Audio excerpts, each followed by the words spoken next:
للبشر وهدية ضوء النجاة والهادي للبشرية،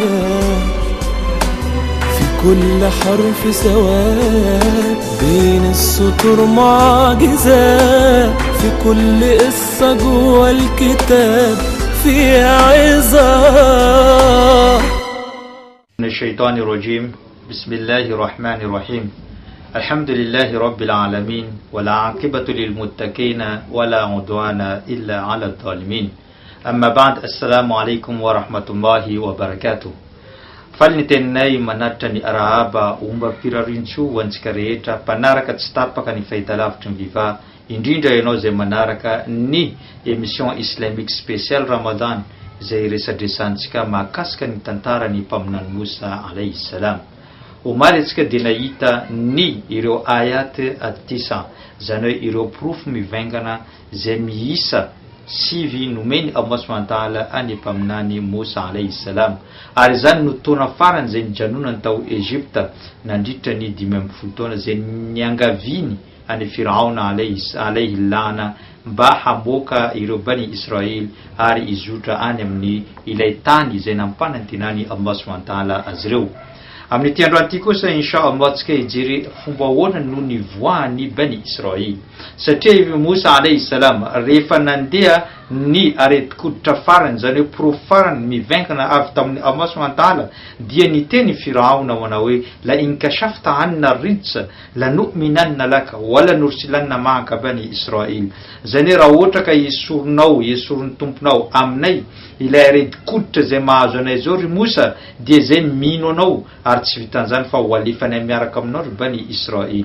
Fa rehefa nangatany mpaminany Musa alayhi salam izany tamin'ny Allah subhanahu wa ta'ala, dia niala ny areti-koditra fa Firaona dia niverina tamin'ny teniny fa hoe tsy ho alefanay izany bani Israel izany. Ka tezitra Musa ary naka décision na ayala ao Egypta miaraka amin'ny bani Israel. Tsy hoe izy no naka décision fa Allah subhanahu wa ta'ala niteny mivantana taminazy, satria araka ny fantantsika fa mpaminany Musa alayhi salam izany hoe miresaka mivantana amin'ny Allah subhanahu wa ta'ala. Dia niteny Qur'an Karim izay miteny amin'izany manao hoe wa auhayna ila Musa an asri bi'ibadi laylan innakum muttabaun.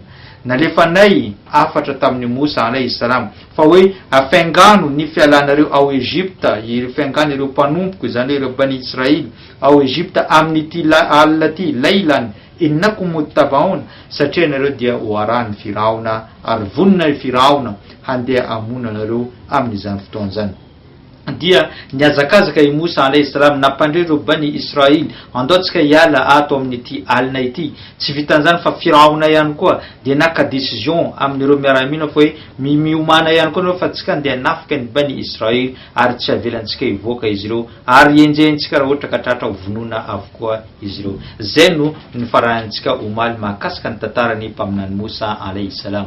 Ary Firaona tamin'io io no khitab, izany hoe io no discours farany nataony Firaona manoloana anireo miaramila manao alaysa li mulku misra wa hadhihi al-anhar tajri min tahti afala tubsirun. Moa ve tsy zao izy ilay mpanjaka, ilay olona ambony indrindra, ilay andriamanitrareo, izany zanaharinareo, tomponareo izay hoe tompo manana ny maizy eto Egypta, alaysa li mulku misra wa hadhihi al-anhar, ary io izy ny renirano Nil izay mikorina eo ambanin'ny tranoko, izany efa mieritreritra ny paradisa sy ny ainy sy ny tena no ambony indrindra i Firaona, ary zany navoakany tamin'ny fotoana io. Dia hijerentsika ny toyny izany. Fa eto kosa misy fanamariana kely, izany hoe fanamariana izay tiantsika ho ampitaina eto dia misy farq, misy différence mahasamihafa azy lehibe ny fivoahany bani Israel tao Egypta nandehana amin'ilay tany voasoratra ho azy ireo sy ny fivoahany sahabat ar-rasul sallallahu alayhi wa sallam tao a Makka nandeha tany a Madina. Ny fivoahany bani Israel dia olona izay hoe teo ambany fanagejana, teo ambany karazana hoe fanandevozana, teo olona izay tsy manana maizy azy, olona izay hoe tsy manana ny personnalité, tsy manana fananana, tsy manana fahalalana, tsy misy zavatra izay anan'izy ireo vahoaka nandevozina. Zany no niala tao izy ireo dia tsy maintsy miala ao izany, tsy vokatra misy safidin'izy ireo fa hoe andao de fa mandeha avokoa ireo olona zay tao Egypta. Zany hoe zany no nataony bani Israil. Fa sahabatu rasul sallallahu alayhi wasallam, zany hoe ny vahoakany mpaminany Muhammad sallallahu alayhi wasallam zay niala tao Makka nandeha any Egypta dia olona manana ny maizy azy, manana ny fahalalana, manana ny harenany, manana ny personnalitény, ary olona zay hoe avy amin'ny fianakaviana ambony, olona mahalala ny zavatra zay tokony ataony, saingy voatery izy ireo tamin'ny finoany ka ny safidy ny fon'izy ireo hiala tao Egypta, hiala tao Makka handeha any Madina. Zany hoe misy différence be, na de hoe samy hijra, na de hoe samy fifindra-monina izy ireo, fa kosa misy mahasamy hafa azy satria ny bani Israel dia ankaterena ny voan'izy ireo, fa ny mpaminany Muhammad sallallahu alayhi wasallam sy ireo sahaba kosa dia ampitiavana ary safidy-po manokana ho azy ireo, satria misy ny ireo sahaba zay tsy nanao hijra fa mipetraka tao Makka ihany, mandrapa atongavana ino azy ty Fath Makka sy zay nazahoana ny tanàna Makka, tsy niala tao mihitsy izy ireo, fa ireo sahaba zay nanao fifindra-monina kosa dia vokatry ny izany hoe safidy-pon'izy ireo izany. Zay no fanamariana kely zay tiantsika ampitaina ao anatin'izany fanamariana ny fifindra-monina nataony Musa sy ireo vahoakany mpaminany sallallahu alayhi wasallam. Dia rehefa nandeha ireo bani Israel, zany niaraka tamin'ny Musa, niala tamin'izany tanàna zany, nandeha aingana izy ireo satria teny Allah subhanahu wa ta'ala afengano ireo mpanompoko hiala amin'ity alina ty fa ianareo dia enjeny Firaona. Nandeha aingana izy ireo, ary rehefa nandeha aingana izy ireo nandeha dia nandeha teo akaiky ny ranomasina mena, na ilaintsy hoe mer rouge no natongavany ireo bani Israel tamin'izay fotoana izany.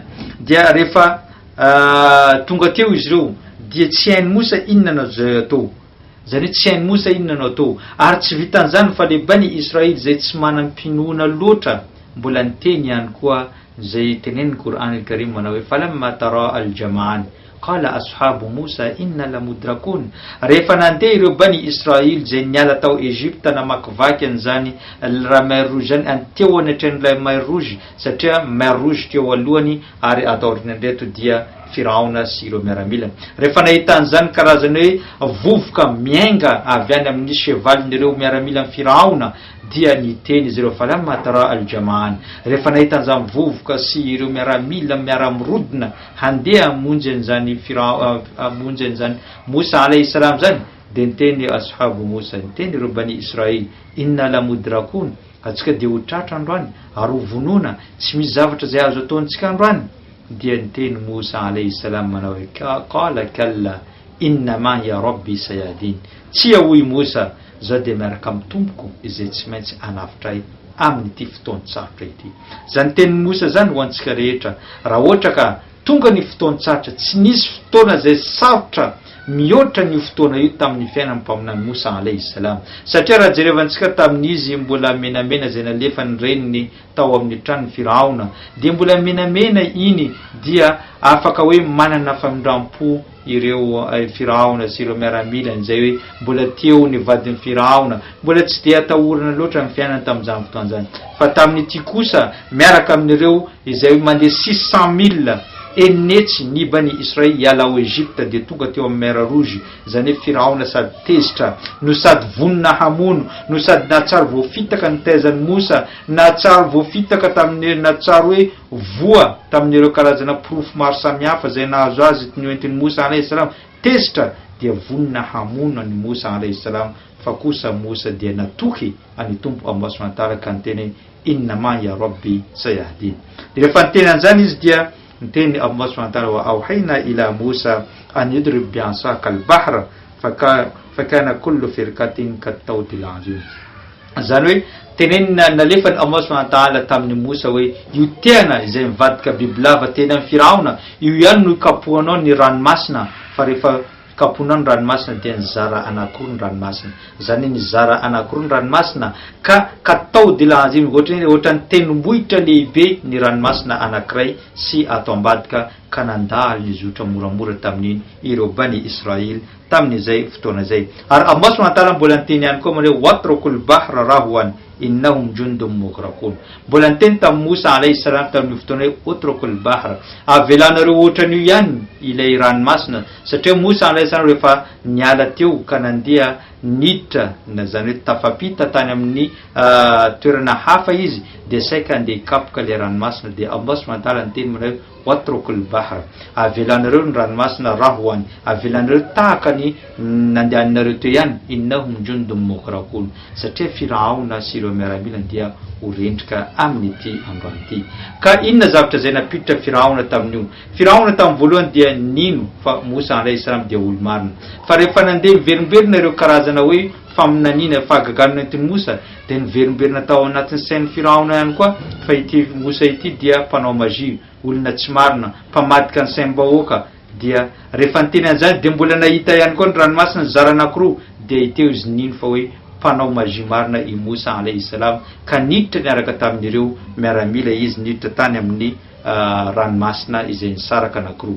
Rehefa nandeha teny anivonivo izany zavatra zany dia Allah subhanahu wa ta'ala dia nakatona ny Allah subhanahu wa ta'ala ilay ranomasina, ka maty avokoa ireo miaramila rehetra ny Firaona tamin'izany fotoana zany, ary Firaona ihany koa dia maty tamin'io andro io. Ka hoe Qur'an al-Karim zay mitantara amin'izany manao hatta idha adrakahu al-bahr qala la ilaha illa alladhi amanat bihi bani Israil.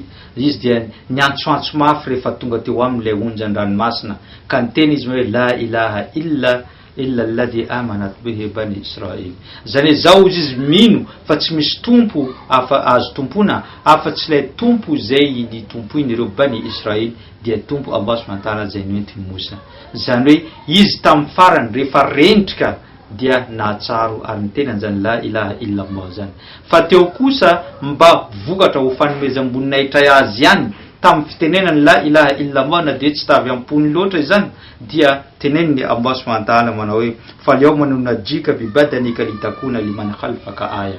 Teneniny Allah subhanahu wa ta'ala ianao amin'ity androany ity dia hoavotanay ny vatanao, zany hoe maty Firaona fa kosa ny vatany dia tsy toy ny vatan'ireo miaramila, satria vatan'ireo miaramila dia lanin'ny trondro sy nohan'ny zavatra ao anaty, rava potipotika avokoa ny vatan'ireo miaramilany, fa kosa vatan'ny Firaona mandraka ankehitriny. Atsika miteny zao dia mbola notehiriziny Allah subhanahu wa ta'ala zany vatan'ny Firaona zany, satria hoe Allah subhanahu wa ta'ala al-yawma nunajjika bibadanika, amin'ity androany ity hoavotanay ny vatatenanao litakuna liman khalfaka aya, mba ho hitan'ireo olona avy ana orinany ho lasa porofo mivaingana amin'izy ireo fa Firaona nanao tsy manjary teto ambony tany. Ka amintsika miteny zao dia mbola ao anatin'ny musée ao Tahrir ao Egypta ao Le Caire zany no misy ny vata mangatsika ny Firaona, zay mbola tsy niova, mbola tsy simba, nanomboka tamin'izany vanim-potoana ny mpaminany Musa alayhi salam mandra-panandalovandreo mpaminany rehetra taorinan'io, nandalo Isa, nandalo Muhammad, hatramin'izao mandra-pahataperan'izao tontolo zao dia tsy ho simba io, satria ho ataony Allah subhanahu wa ta'ala porofo mibaingana ho an'ireo tsy mataotody, ho an'ireo tsy mino any Allah subhanahu wa ta'ala eto ambony tany. Tamin'izany fotoana zany raha lasa nababy dia Musa alayhi salam teo amin'ny fahadimam-dimampolo taonany no nanao an'izany, dia tapitra treo ihany koa ny marhala thania, zany marhala izay hoe namoana ny bani Israil niala tao Egypta ka afitra somatsara, afitra izy ireo, vitany Musa ny mission, vitany zavatra rehetra tamin'izany fotoana zay, satria afatra ny Musa, afatra izay nalefany Allah subhanahu wa ta'ala tamin'ny Musa voalohany dia hoe mandanao mandeha amin'ny Firaona andeha hiteny la ilaha illa Allah, dia ny faharoa an arsil maya bani Israil.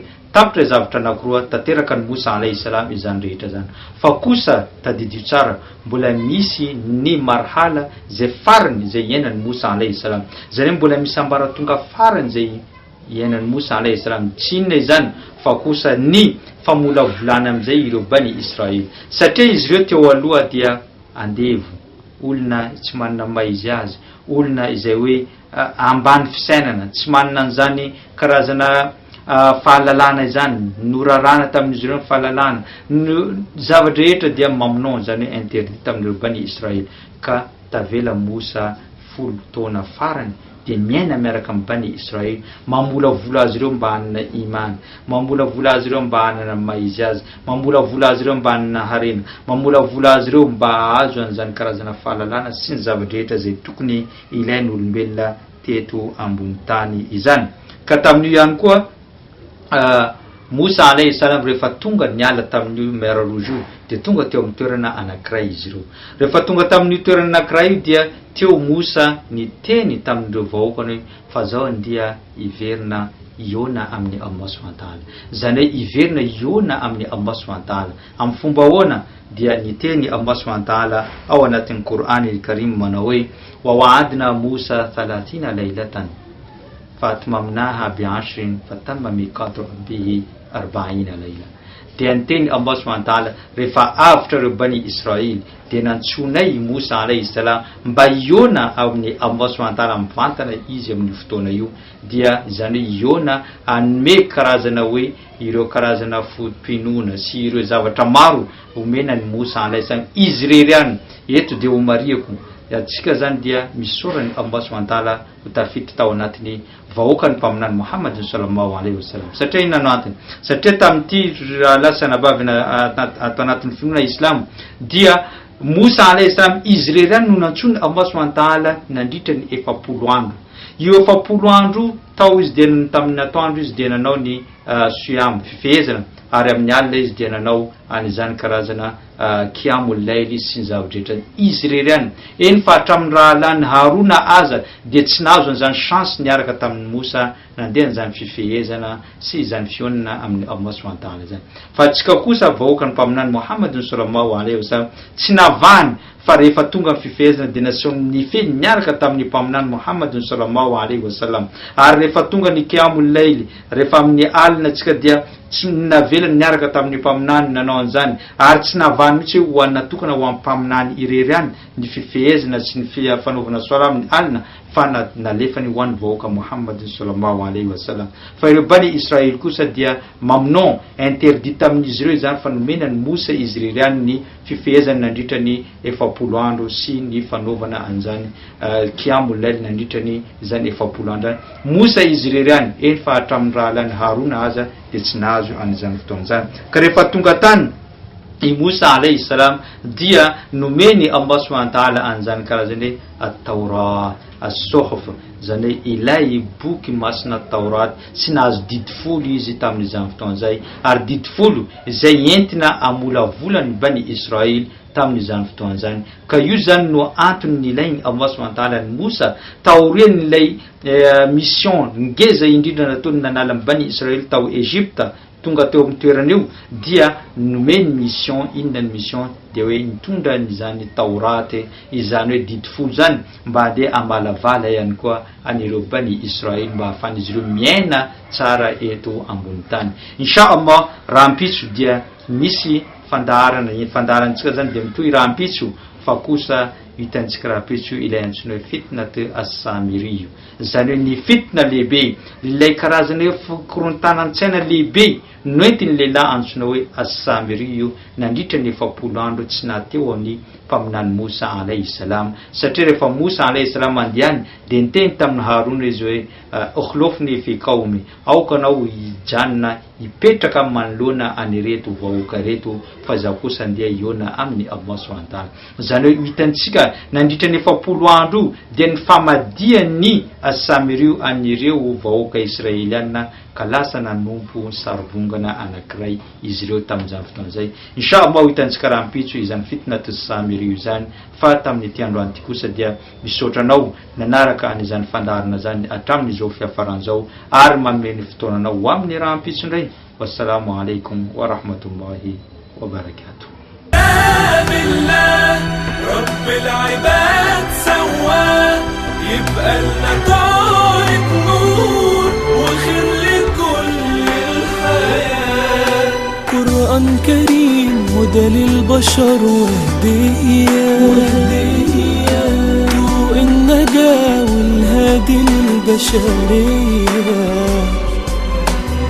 كل حرف سواد بين السطور معجزات، في كل قصة جوا الكتاب فيها عظة.